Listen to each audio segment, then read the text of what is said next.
So, life in the Gupta age. So, Fahinsan informs us that Magadh had many rich people who believe in and support charitable offerings. So, in ancient India, the Guptas issued the largest number of gold coins known as dinars. So, an important development that took place during the Gupta's period was the system of land grants. Under the system, administrators and high officials are given land in lieu of money. So, money was not given, just land is given at that time. So, the caste proliferated into numerous subcastes. Apart from this, there was a large scale observation of tribals in the society through the process of land grants, and the position of the Sudras improved through the number of untouchable increases.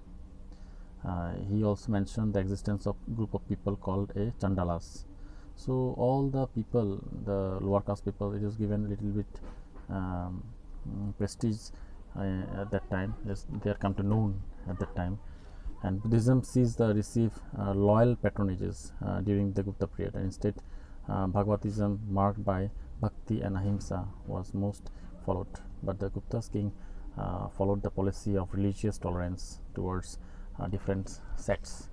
Now let's see the Gupta's administration. So Gupta's administration, the structure of the administration of Gupta was sometimes something that like the modern times federal system.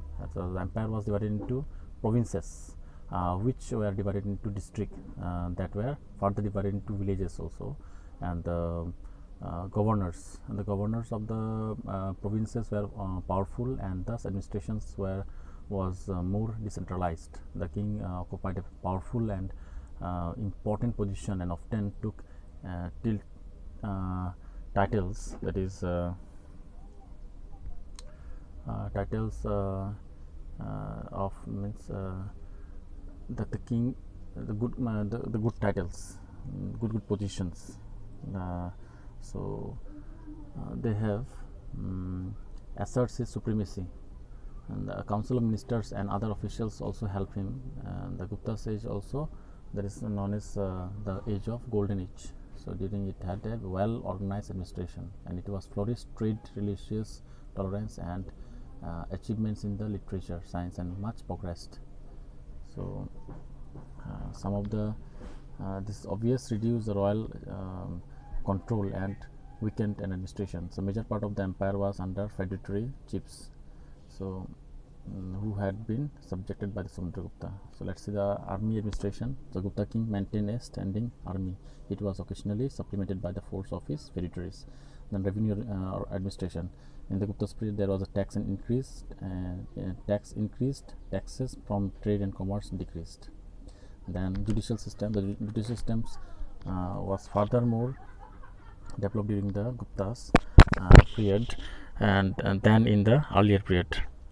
So judicial system also was more developed during that time. Then provincial and local administration. The empire was divided into bhutkis, and each bhutkis was placed under the charge of uparika. And the bhutkis were divided into district, that is vaishyas, which were placed under the Vaishyapati.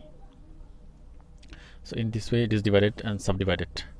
Then decline of, let's see the very important thing, decline of empire, how the empire declined. So the successor of Chandragupta II had to face a repeated invasion from the Huns from Central Asia in the second half of the 5th century CE. So Gupta's kings, then Sukanda Gupta, took effective step to stem the march of Huns to India.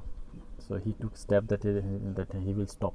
So however, his successor proved to be weak and were unable to stop the Huns invaders. The Guptas were further undetermined by the rise of feudatories. So this hastened the disintegration of the Gupta's empire, and within the next half of the century it gave away the number of smaller kingdoms, and the governors appointed the Gupta's empire so subsequently declared themselves independent. By the beginning of the 6th century, we found that the independent princes issuing land grants in their own rights, and thus undetermining the central authority. So they is to give by themselves, they does not give any information to the central authority.